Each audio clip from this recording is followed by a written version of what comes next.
ہیں, ہمارے کینو ہیں, ہمارے آم ہیں, 30 سے 35 تخمینہ یہ ہے کہ 30 سے 35% جو ہمارے فروٹس ہیں اور پیرشیبل ویجیٹیبلز ہیں وہ مارکیٹ میں آنے سے پہلے ہی ضائع ہو جاتے ہیں.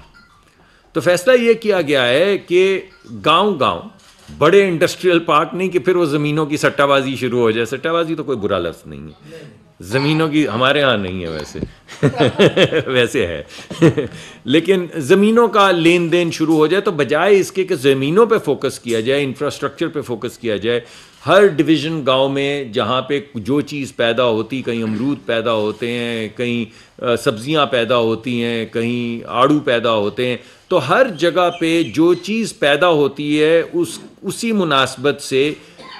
ایک زرعی انڈسٹریل فارم لگایا جائے. چھوٹے چھوٹے فارم ہوں, کوئی وہاں پہ ان کا پلپ بنانا شروع کر دے, کوئی ان کا جوس بنانا شروع کر دے, کوئی کولڈ سٹوریج بنانا شروع کر دے تاکہ وہ ضائع نہ ہوں, کوئی کولڈ سٹوریج, کولڈ پائپ جو ویلیو چین ٹرانسپورٹیشن کی ہوتی ہے, یعنی جو چیزیں ٹھنڈی آپ کو ٹرانسپورٹ کرنی ہے تو لوگوں کے پاس تو ایسے ٹرک نہیں ہوتے, تو ان کے لیے بینکوں کو ہدایت, پرائم منسٹر تو کہتے ہیں سختی سے پابند, میں کہہ رہا ہوں کہ ہدایت کی جائے گی کہ وہ یہ تمام زرعی لونز اور زرعی انڈسٹریل لونز جو ہیں وہ دیہی علاقوں میں دیں, تاکہ نہ صرف وہاں پہ پیداوار دگنی ہو بلکہ وہ شخص جو کسان ہے وہ آہستہ آہستہ ترقی کا زینہ چڑھتا چلا جائے. اور یہ جو صرف شہری علاقوں پہ مقرر کی گئی ہیں فیکٹریاں یا ویلیو ایڈڈ چیزیں یا ایکسپورٹ, یہ ہمارے جو غریب ترین علاقے ہیں, جو دیہی علاقے ہیں, جو کسان ہیں, محنت کش ہیں, ان تک بھی پہنچے. یہ ہو گئی دیہی علاقے کی بڑی کلیئر اسٹریٹجی. شہری علاقوں کے لیے اسی طرح جیسے میں نے آپ کو دیہی علاقوں کا کہا ہے, بینکوں کو پابند کیا جا رہا ہے کہ وہ چھوٹے چھوٹے قرضے دیں. کسی بھی ملک کے اندر, کسی بھی ملک میں, صرف پاکستان میں نہیں, کسی بھی ملک میں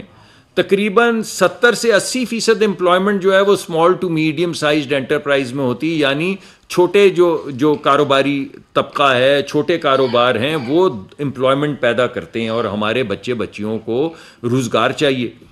تو بینکوں کو پابند کیا جائے گا کہ وہ آپ ہی کے پیسے دیتے ہیں نا, وہ خود سے تو پیسے نہیں چھاپتے, آپ سے ڈپازٹ لیتے ہیں, آپ جا کے بینک میں پیسے جمع کرواتے ہیں, وہ وہی پیسے کسی اور کو دے کے اس میں سے نفع کما لیتے ہیں. تو اب ان کو پابند کیا جائے گا کہ بجائے اس کے کہ صرف 4 بڑے سیٹھوں کو, اور ہوتا یہی ہے کہ 10 بڑے سیٹھوں کو یا 50 بڑے سیٹھوں کو قرضہ دیا جائے, جو بھی پرائیویٹ سیکٹر کی ان کی ایلوکیشن ہوگی اس کی ایک سرٹن پرسنٹیج جو ہے ان کو پابند کیا جائے گا یا انسینٹیوائز کیا جائے گا کہ وہ ایس ایم ای سیکٹر کو, یعنی چھوٹے کاروبار کے لیے چھوٹے چھوٹے قرضے دیں. جو ہماری بچیاں, ہمارے بچے جو کالجوں سے نکل رہے ہیں یا اسکلڈ ورکرز ہیں, وہ اپنا چھوٹا سا کاروبار شروع کر سکیں. دوسرا, شہری اور دیہی علاقوں کے لیے, مگر میرے خیال میں شاید آئی ٹی کا زیادہ رجحان شہری علاقوں میں زیادہ, ہم بدلنا چاہتے ہیں اس کو مگر زیادہ کیونکہ اس وقت ہے, تو تقریباً 5 لاکھ بچیوں اور بچوں کو جو دنیا کی ایڈوانس ترین, جس کو آپ یہ آرٹیفیشل انٹیلیجنس کہتے ہیں یا مشین لرننگ کہتے ہیں, تو وزیر اعظم نے کہا ہے کہ ہم ان اپنی بچیوں اور بچوں کو مشین لرننگ کے لیے ٹریننگ دیں گے, بوٹ کیمپ, یعنی کالجوں سے وہ نکلتے ہیں تو ہنر نہیں ہوتا. اب آپ کے بھی بچے بہن بھائی ہیں, جب آپ کوئی پڑھ کے نکلیں فزکس کے اندر بی اے کر کے یا ایم ایس سی کر کے یا بی ایس سی کر کے نکلیں, تو کوئی ایسا ہنر نہیں ہوتا کہ آپ کو فوری طور پہ نوکری مل جائے. یعنی ذہین تو آپ نے تعلیم حاصل کر لی ہوتی, کہیں نہ کہیں آپ کی کھپت تو ہو جاتی, مگر ہنر اس میں اگر ایڈ کر دیا جائے, جتنے انجینئرنگ میں سے بچے نکل رہے ہیں, جتنے فزکس میں سے بچے نکل رہے ہیں, جتنے میتھ میں سے بچے نکل رہے ہیں, سائنسز پڑھ کے نکل رہے ہیں, اگر ان کو مشین لرننگ اور آرٹیفیشل انٹیلیجنس میں 8 ہفتے کا 12 ہفتے کا بوٹ کیمپ کروایا جائے, تو ایک ایسا ہنر ہے جو پوری دنیا میں جس کی ضرورت ہے, اور پوری دنیا میں اس وقت لوگ نہیں ہیں جو یہ کام کر سکیں. تو اس کے لیے وزیر اعظم نے یہ کہا ہے کہ اگر ہمیں باہر کی دنیا سے, چین سے یا دیگر ممالک سے ماسٹر ٹرینرز بھی بلانے پڑے تو ہم ان ماسٹر ٹرینرز کو لائیں گے اور یہاں پہ اپنی بچیوں اور بچوں کو تعلیم دیں گے, اپنے ینگ لوگ جو ہیں ان کو وہ ہنر دیں گے جس سے پاکستان میں نہیں, وہ پوری دنیا کے اندر جو کاروبار ہو رہے ہیں جن کا تعلق آرٹیفیشل انٹیلیجنس اور مشین لرننگ سے ہے, وہ پاکستان میں بیٹھ کے وہ کام کر سکے. تو یہ جو لائنیں لگی ہوتی ہیں ویزے لینے کے لیے, ہم خوار ہو رہے ہوتے ہیں, کسی کا ویزا اسپین کا ریجیکٹ ہو گیا, کوئی کہہ رہا ہے مجھے انگلستان کا نہیں مل رہا, کوئی کسی ملک کا کہہ رہا, تو بجائے اس کے کہ ہم ویزوں کی لائنوں میں کھڑے ہوں، اپنے گھر میں، اپنے گھر کے سکون میں ایک کمپیوٹر کے ساتھ وہ تمام کاروبار کر کے ڈالر یہاں پہ کیوں نہ کمائیں، اپنے ماں باپ کی خدمت بھی کریں، اپنے بچے بھی پالیں، ڈالر بھی کمائیں، اور پوری دنیا کا جو کاروبار ہے وہ ان کے لیے ایک پلے گراؤنڈ بن جائے گا۔ تو یہ ایک آئی ٹی کا جو منصوبہ ہے وہ اس وقت سامنے لایا گیا ہے۔ اور دیکھیے یہ کام تو پچھلی دفعہ ہی وزیر اعظم نے شروع کر دیا تھا، لیکن انہوں نے اس دفعہ یہ کہا ہے کہ جو بھی کریں وہ پائیدار ہونا چاہیے، جس کو ہم سسٹینیبلٹی کہتے ہیں۔ ہمارے ملک میں آپ کو معلوم ہے کہ اگرچہ ہم کو بہت زیادہ انوائرمنٹ کو برباد نہیں کرتے، وہ ہمارا غریب ملک ہے، کوئی ایسی ہم چیزیں کرتے ہی نہیں، ہمارے پاس پیسے ہی نہیں ہوتے کہ ہم انوائرمنٹ کو برباد کریں، لیکن بہرحال ہمارا ملک 5واں یا 7واں ہر سال بدلتی رہتی ہے رینکنگ، سب سے زیادہ ولنریبل ملک ہے۔ آپ نے دیکھا سیلاب آتا ہے تو آدھا سندھ بہہ جاتا ہے، کوئی طوفان آتا ہے تو ہمارے جو گاؤں ہیں وہ سارے ڈوب جاتے ہیں، کئی 100 سال کی سویلائزیشن برباد ہو جاتی ہے، نام و نشان نظر نہیں آتا، گاؤں کے گاؤں مٹ جاتے ہیں۔ تو ہمیں اپنے انوائرمنٹ کا خیال کرنا ہوگا، اور اس لیے انہوں نے ہماری جتنی بھی پہلے جو صرف آئل کمپنیز تھیں ان کو یہ ہدایت دی ہے کہ ہر ایک، یہ پہلے بھی شروع ہو چکا ہوا تھا پروگرام، اور 2 کمپنیاں بنا چکی ہیں یہ سبسیڈیریز، مگر اب ہر کمپنی جو سرکاری ہے اس کو یہ کہا گیا ہے کہ آپ ایک رینیوبل انرجی کا، گرین انرجی کا ایک کمپنی بنائیں علیحدہ، جس کا کام صرف یہ ہو کہ وہ سستی جو اب بجلی ہے، کیونکہ بجلی کی بھی تو قیمت اگر کم کرنی ہے تو اگر آپ کو 2 سینٹ 4 سینٹ کے اندر گھر میں آپ چھت کے اوپر بجلی پیدا کر سکتے ہیں اور استعمال کر سکتے ہیں تو پھر مہنگی بجلی کی کیا ضرورت ہے۔ تو ایک پورا منصوبہ بنایا جا رہا ہے جس میں یہ کمپنیاں ایک پوری نئی مارکیٹ پلیس کریٹ کریں گی رینیوبل انرجی کی، اور اس کے ذریعے ہم جو دیرپا انرجی ہے یا رینیوبل انرجی ہے جو کلائمیٹ کے اوپر کم ہماری موسمیاتی تغیر جو ہے اس پہ اثر انداز نہیں ہوتی، اس کو واپس ریسٹور کرتی ہے، اس انرجی کو آگے بڑھانے کے لیے تمام کمپنیوں کو یہ کہا گیا ہے کہ وہ، اور یہ کیونکہ میرا کام بھی ہے تو یہ میں ذمہ داری کے ساتھ کروں گا کہ ہر کمپنی کی ایک سبسیڈیری ہوگی آئل کمپنی کی جو صرف دیرپا توانائی، سسٹینیبل انرجی، رینیوبل انرجی کے اوپر فوکس کرے گی۔ اب اس کے علاوہ اسکولوں کے لحاظ سے آپ کو یاد ہوگا، تعلیم کے لحاظ سے وزیر اعظم نے 2 بڑی باتیں کی تھی، میں آپ کے سامنے دوبارہ رکھنا چاہتا ہوں۔ ایک انہوں نے یہ کہا تھا کہ آپ کو یاد ہوگا کہ امریکہ میں، برطانیہ میں، جرمنی میں کچھ اسکول ہوتے ہیں جن کو کہتے ہیں میگنٹ اسکول۔ میگنٹ اسکول ان بچوں کے لیے ہوتے ہیں جو ایکسیپشنل ہوتے ہیں۔ ارے بھائی ہمارے ہاں امیر کے بچوں کے لیے تو ایکسیپشنل اسکول ہیں، ایچ ایس این کالج ہے، گرامر اسکول ہے، بیکن ہاؤس ہے، یہ اچھے اسکول ہیں، اللہ انہوں نے بڑی ایک اچھا فریم ورک بنایا ہے اور بڑی خدمت کی ہے ملک کو اعلیٰ تعلیم دے کے۔ مگر غریب کے بچوں کا کیا بھائی؟ غریبوں کے اندر بھی کیا امیروں میں ہی صرف برائٹ بچے ہوتے ہیں؟ یعنی پوری دنیا میں تو وہ تفریق نہیں کرتے، کوئی تفریقہ نہیں ہے کہ امیر کا بچہ کون سا برائٹ ہے اور غریب کا بچہ کون سا برائٹ ہے۔ تو ہمارے ہاں تو صرف امیروں کے جو برائٹ بچے ہیں ان کے لیے راستے کھلے ہیں، غریبوں کے برائٹ بچوں کا تو کوئی راستہ نہیں، وہ تو ان کے لیے تو وہی ایک اسکول ہے پیلا۔ تو جو بہت زیادہ ہمارے ہاں ذہین بچے ہیں مگر صاحب حیثیت خاندانوں میں سے نہیں ہیں، جیسا کہ بنایا گیا تھا ہمارے ہاں وہ دانش اسکول بنایا گیا تھا، اسی طرح وفاقی حکومت نے یہ فیصلہ کیا ہے کہ ہم اس طرح کے اسکول غریب بچوں کے لیے اور کھولیں گے جس میں ان کی پوری تعلیم جو ہے ٹاپ کلاس، بچوں کو ٹاپ کلاس تعلیم دی جائے گی ان اسکولوں میں۔ مگر یہاں پہ بات رکے گی نہیں، بچے دانش اسکول کے ہوں یا کسی اور اسکول کے ہوں، اگر پاکستان کی یا بین الاقوامی سطح کی بہترین یونیورسٹیز کے اندر ان کو داخلہ مل جائے مگر ان کے پاس پیسے نہ ہوں، صاحب حیثیت نہ ہو، تو سرکار ان کا خرچہ اٹھائے گی۔ یہ بھی جو ہے اعلان ہو چکا ہے اور اس پہ کام شروع ہو چکا ہے۔ تو آپ کوئی بچہ جو ذہین ہے، جو دنیا کے بہترین اسکولوں میں جا سکتا ہے، مگر کسی غریب کسان کا بچہ ہے، مزدور کا بچہ ہے، جو محنت کرتا ہے سارا دن پسینے میں شرابور، تو ان کے لیے بھی وہی سہولت جو ہمارے ہاں یہ 6-7 جو ہوتے ہیں، اور وہ گلبرگ اور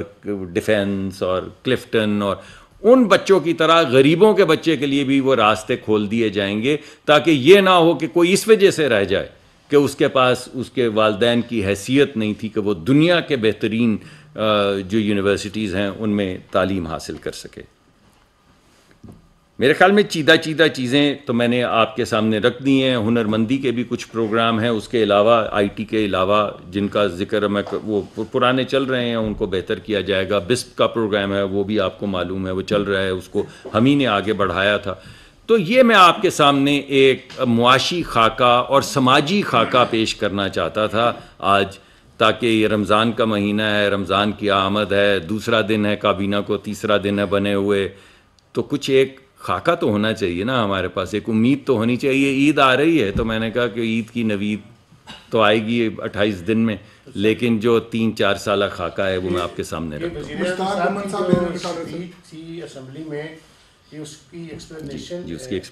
جی بالکل سر، بالکل. یعنی ان کے ذہن میں کئی چیزیں ہیں، یہ تمام باتیں وہ ہر وقت کر رہے ہیں، لیکن میں یہ چاہتا تھا کہ میں آپ کے سامنے رکھوں، آپ کے سوالوں کا جواب دوں، تاکہ اس بات کو آگے بڑھایا جائے. ایک میٹنگ کی تھی کل پاور ڈی میں، یہ بتائیے کہ جو جنوری تک سرکل ڈیٹ کتنا ہو چکا ہے اس وقت تک؟ دیکھیے میں آپ کو یہ بتا سکتا ہوں کہ 2310 کا سرکولر ڈیٹ جو ہے وہ پچھلے سال کے اختتام پہ تقریباً تھا میرے خیال میں، نمبرز میں تھوڑا سا فرق ہو سکتا ہے. اور ہمارا ٹارگٹ یہ ہے کہ اس سال کے ختم ہونے تک جو سرکولر ڈیٹ ہے وہ 2310 ہی ہوگا. 2310 تھا پچھلے سال کے ختم ہونے پہ، 2310 ہوگا اس سال کے ختم ہونے پہ، اور ہم آن ٹریک ہیں اس میں، کیونکہ جو اس وقت سرکولر ڈیٹ کے اندر جو چیزیں، مجھے ایگزیکٹ فگر یاد نہیں، 300 ارب یا کچھ اس طرح 300 کچھ ارب کی جو رقم ہے وہ بجٹڈ رقم ہے. تو جیسے ہی بجٹ آخری ہمارا یہ کوارٹر ختم ہوگا تو وہ رقم جب ریلیز ہو جائے گی تو ہمارا سرکولر ڈیٹ جو ہے وہ 2310 ارب سے شروع ہوا تھا اور 2310 ارب پہ ختم ہوا. جی میں نے آپ کو بتایا جو ہمارا، مجھے فگر ایگزیکٹ یاد نہیں ہے، جو ٹارگٹ تھا، جی میں بتا دیتا ہوں، جو ٹارگٹ تھا اس سے تقریباً 15 یا 20 ارب کم ہے. یعنی ہم نے ٹارگٹ کو بیٹ کیا ہے. جو ہمارا یہ جنوری تک کا ٹارگٹ تھا اس ٹارگٹ کو ہم بیٹ کر چکے ہیں 10 یا 15 ارب روپے سے. اور جو ایکومولیٹڈ اماؤنٹ ہے وہ بجٹڈ ہے. یعنی ایونچولی ہمارا سرکولر ڈیٹ ایگزیکٹلی وہی ہوگا جو پچھلے سال کے اختتام پہ تھا. تو آپ کو یہ کانفیڈنس ہونا چاہیے کہ سرکولر ڈیٹ کے اندر 1 روپے کا بھی اضافہ نہیں ہے. اس کا مطلب یہ ہے سر کہ بجلی کی قیمتیں نہیں بڑھیں گی؟ دیکھیے بجلی کی قیمتوں کے اندر 2-3 اہم پہلو ہیں جن کے اوپر کام کیا جا رہا ہے. ایک تو میں نے آپ کے سامنے ذکر کر دیا ہے. ایک پہلو تو اس کا یہ ہے کہ ہماری بجلی کی جو پیداواری لاگت ہے ہم نے اس کو کم کرنا ہے. یہ سب سے اہم چیز ہے، سب سے اہم نہیں ہے. دوسرے نمبر اس سے جی نہیں میں وہ بتا، چلو تینوں چیزوں پہ بات کر لیتے. اچھا آپ سوال لیں. اچھا سر، پہلا تو آپ نے پرائم منسٹر کا جو ویژن دیا معاشی اور سماجی خاکے کا، اس میں یہ 3 چیزیں تو بڑی اچھی ہیں کہ آپ شہری اور دیہی علاقوں میں کرنے جا رہے ہیں، کسانوں کے لیے بڑی اچھی بات ہے. لیکن جب ان کی فصل تیار ہو جاتی ہے تو مارکیٹ میں اس کو مناسب دام نہیں ملتے، آڑتی لے اڑتا ہے، وہ بیچارہ ویسے کے ویسے رہ جاتا ہے. اس کے لیے کیا پلاننگ ہے؟ نمبر 1. دوسرا سر، یہ انرجی سیکٹر کے حوالے سے آپ بتا رہے ہیں کہ IMF کا وفد پاکستان میں آیا ہوا ہے، ہم نے تمام جو ان کے دیے ہوئے ٹارگیٹس تھے وہ پورے کر لیے. جی بالکل کر لیے. سرکل ڈیٹ کے حوالے سے، بجلی اور گیس کی پرائسز کے حوالے سے، FBR کی ٹیکس کلیکشن کے حوالے سے آپ کی آج میٹنگ ہوئی ہے ان سے یا؟ جی میری ہوئی نہیں، میری میٹنگ ہوئی ہے. میری بڑی ایک اوور آرچنگ انٹروڈکٹری میٹنگ تھی میری. تو جو شروع میں جب آپ آتے ہیں تو صرف اس میں کوئی تفصیل، کوئی کام وام کی بات نہیں ہوتی، صرف ان کو ویلکم کرنا. وہ ان کا اگر آیا ہے یہاں پہ وفد تو اس کو ہم نے ان کا استقبال کیا ہے، ان سے بیٹھ کے بات کی ہے. ہائی لیول پہ وہی باتیں جو آپ پوچھ رہے ہیں وہی کہی ہیں کہ ہم نے تمام ٹارگٹس جو ہیں وہ میٹ کیا ہیں اور ہم ریفارم کرنا چاہتے ہیں. لیکن ایک بات جو ہم نے بڑی واضح کی ہے وہ یہ ہے کہ یہ جو ہم ریفارم کرنا چاہ رہے ہیں یہ ہم اپنے بچوں کے لیے کرنا چاہ رہے ہیں، IMF کے لیے نہیں کر رہے. تو اگر میں انگریزی میں آپ کو بتاؤں تو ہمارا پیغام یہ ہے کہ we would do this with you اور without you, but by God we would do it because we doing it for our children. اس وجہ سے ریفارم کا جو پیکج اب ترتیب دیا جا رہا ہے، جو گفتگو ہو رہی ہے وہ اسی حوالے سے ہو رہی ہے کہ دیکھیں اگر جیسے وزیر اعظم نے آپ کو بتایا تھا کہ اگر آپ کا 1000 ارب روپے کا سالانہ گیپ ہو اس پیسے میں جو آپ بجلی بیچنے سے لیتے ہیں اور اس پیسے میں جس بھاؤ آپ کو بجلی پڑتی ہے، اگر 1000 ارب کا آپ ہر سال نقصان کریں، یعنی کوئی گھر ہو جس میں آپ کی آمدن ہو تقریباً 50 روپے اور آپ ہر مہینے 100 روپے کا خرچہ کریں، تو اس گھر کا جو حال ہوگا وہ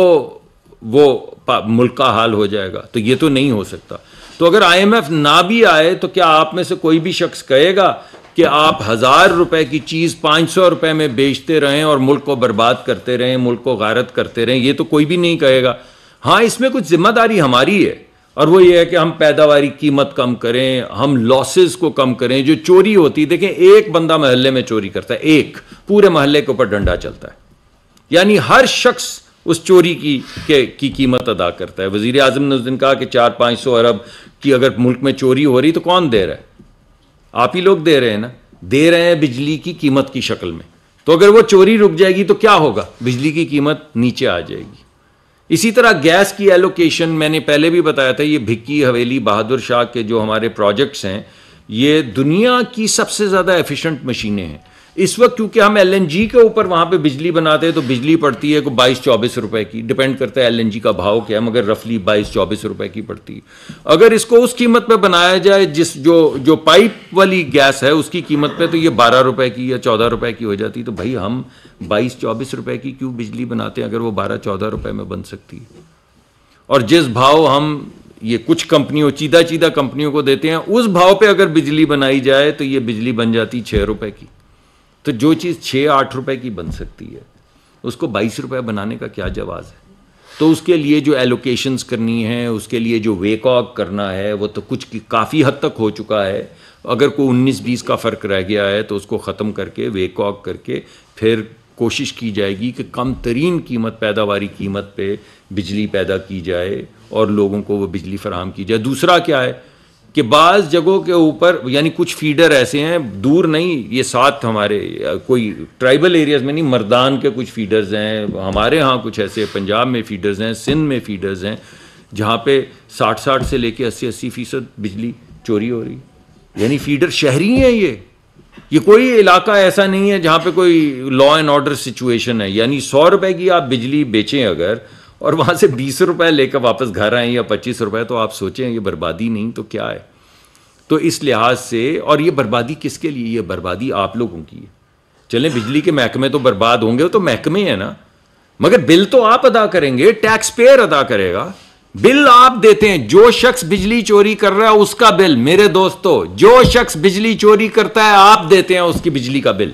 وہ بجلی کا بل چلا نہیں جاتا، ملک بھی برباد ہو رہا ہے اس 1000 کے گیپ سے، مگر آپ دیتے ہیں اس کا بل.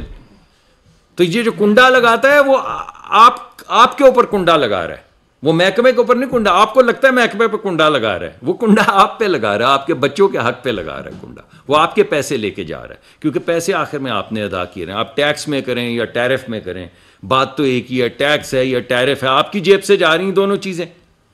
تو اس وجہ سے یہ چوری روکیں گے، بجلی کی پیداواری قیمت کم کریں گے، اس چوری کو روکیں گے تو بتدریج قیمتیں جو ہیں وہ نیچے آئیں گی اور ہم بہتری کی طرف جائیں گے. آپ کا کیپیسٹی والا سوال بہت اہم تھا. ہماری جو بجلی کی پیداوار گرمیوں میں ہے وہ ضرورت ہوتی 30-35 ہزار میگا واٹ، ڈپینڈ کرتا ہے موسم کون سا مہینہ چل رہا ہے. سردیوں میں یہ 8-9 ہزار پہ آ جاتی ہے. لیکن جب آپ کانٹریکٹ کرتے ہیں، کسی کو کہتے ہیں تو بجلی کا کارخانہ لگا، کیونکہ گرمیوں میں ہم لوگوں کو مار تو نہیں سکتے نا، ہم نے بجلی تو چاہیے ہمیں. تو جب وہ کارخانہ لگاتا ہے تو اس کو جو آپ نے پیسے دینے ہوتے ہیں، اس کی جو قرض کی قیمت ہوتی ہے یا اس کے جو انویسٹرز کے پیسے ہوتے ہیں جو واپس کرنے ہوتے ہیں، اس کو کیپیسٹی پیمنٹ کہتے ہیں یا مینٹیننس. 3 چیزیں ہوتی ہیں اس میں، ایکویٹی ریٹرنز، ڈیٹ ریٹرنز اور مینٹیننس اور آپریشنز کی جو قیمت ہوتی ہے. اب ہماری یہ کوشش